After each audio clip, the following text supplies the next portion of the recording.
Nah, pemirsa Live Channel, kita kembali lagi dan kali ini kita bicara mengenai tiroid ya. Tadi kita sudah ngomong mengenai bahwa ini bisa dikenali gejalanya dan harusnya sih dengan pengobatan harapannya sangat baik. Nah, sekarang masalahnya adalah apa yang mesti dilakukan. Jadi kalau misalkan ada gejala seperti tadi nih, udah periksa.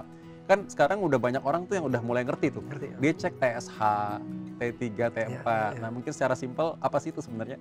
ya. Jadi ada hormon-hormon tiroid yang kita bisa periksakan. Ya, TSH, T4, T3. Tapi kalau kita jangan semuanya diperiksain semua gitu ya, boros ya. Kita periksakannya TSH sama T4 aja atau FT4 juga bisa. Jadi dipilih ya TSH dengan T4 aja. Nah, itu kalau orang hipertiroid itu T4-nya akan tinggi dan TSH-nya akan rendah sekali gitu ya. Di bawah nilai rujukan 0,00, bisa kecil banget gitu TSH-nya. Nah, itu tanda bahwa dia hipertiroid. Nah, itu langkah pertama. Lalu kan berobat nih, kita bisa memberikan obat. Nah, obatnya itu bisa ada dua macam ya. Jadi ada yang PTU, ada yang metimazol. Nah, itu dosis yang kita berikan tuh memang mengacu kepada dokter sih ya, tergantung dari T4-nya. Seberapa tinggi T4-nya itulah dosis awal dari pemberian obat anti tiroid. Jadi dosisnya bisa dari tinggi lalu turun perlahan-lahan sampai memenuhi waktunya itu sampai dia lepas obat. Nah, seperti itu. Jadi itu cara penggunaan obat tiroid. Jadi jangan asal gitu loh minum obat tiroid. Jadi aku nggak enak nih 2 tablet minumnya, terus satu lagi besoknya 1 tablet. Nggak bisa begitu. Jadi harus diatur oleh dokter dan dosisnya itu memang dinamis ya, bergerak dari yang paling tinggi di awal lalu turun lama-lama dia berhenti obat. Ya karena ini obat yang sebenarnya obat tiroid ini kan obat yang mempengaruhi hormon kan. Betul. Jadi ada respon feedback dari tubuh kita Iya, juga. betul. Jadi kita nggak bisa bikin kasih signal begitu aja ya. Iya, nggak bisa Jadi ada seenaknya. aturannya dan tentu ada acuannya ya. Nah dokter, ini masyarakat mungkin tahu kapan sih kita mesti cek USG misalnya atau pemeriksaan tambahan selain pemeriksaan darah. Ya.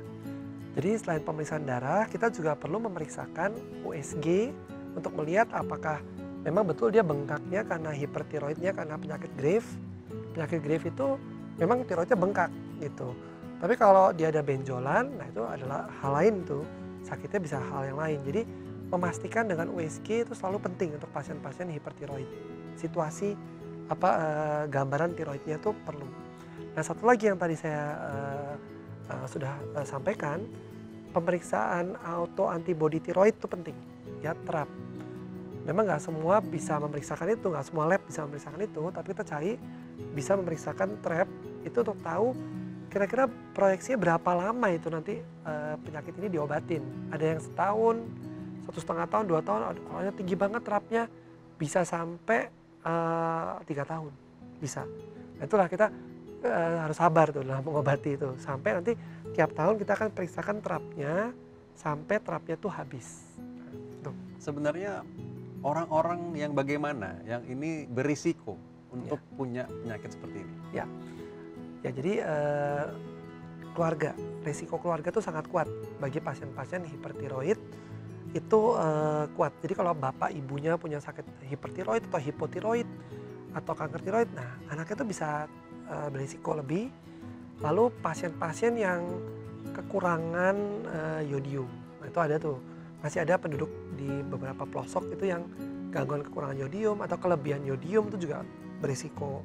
Terus pasien yang punya penyakit autoimun yang lain, itu ya seperti lupus atau seperti rematik itu juga berisiko terkena penyakit hipertiroid juga. Pasien-pasien yang merokok, nah itu juga lebih tinggi lagi, juga tinggi mendapatkan hipertiroid.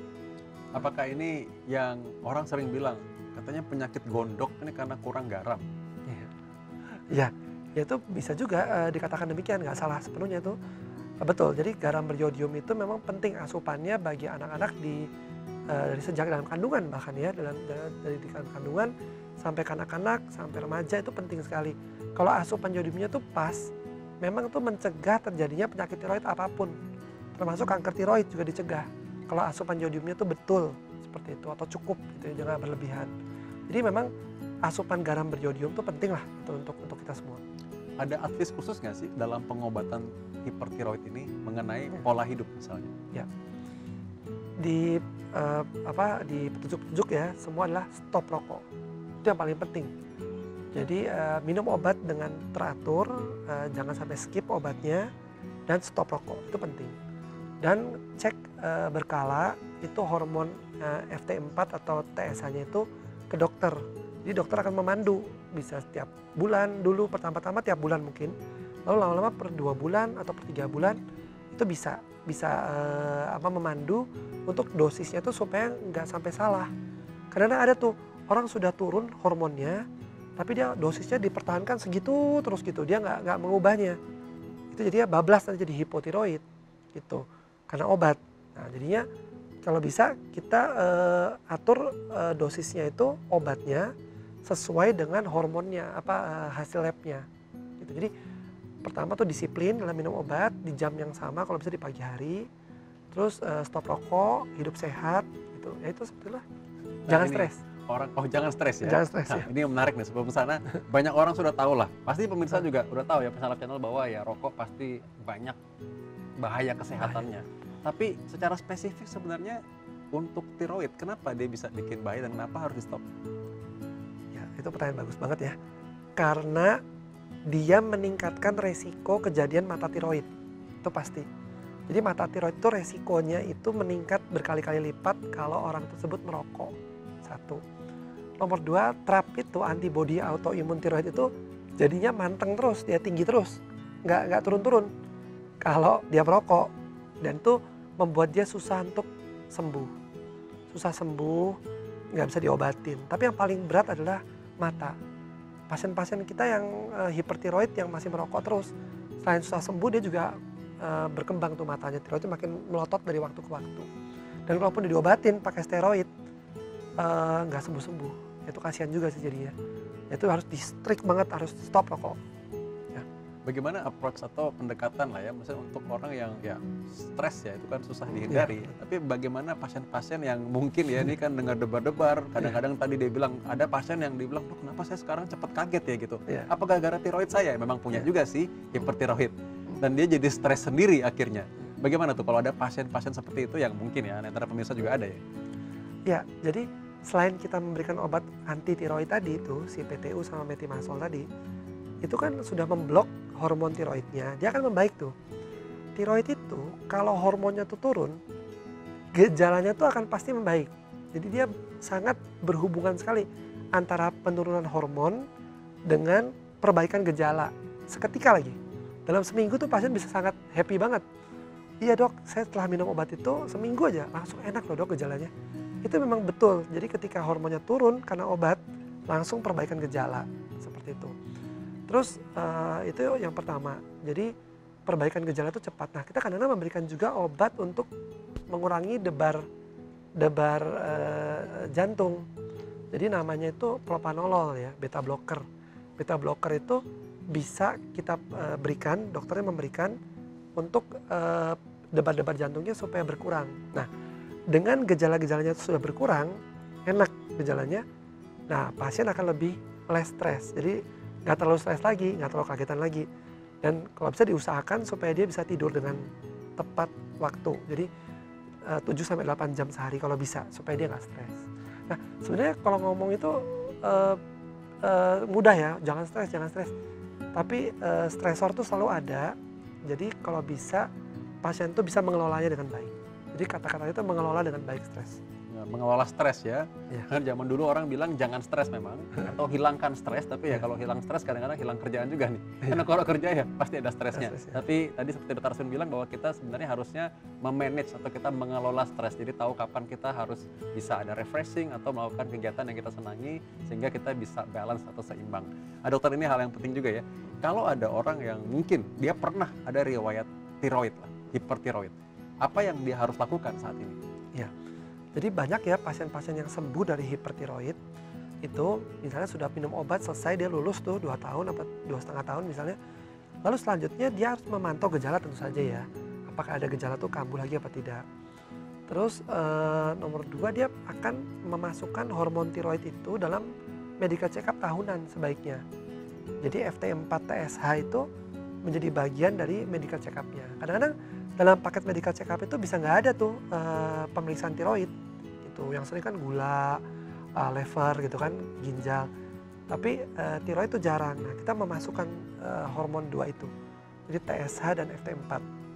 Kira-kira begitu. Kapan sih dia harus, misalkan dia harus surveillance, mungkin USG ulang atau cek darah berapa lama sekali supaya dia tahu bahwa dia check in control gitu ya? Ya, pemeriksaannya per tahun.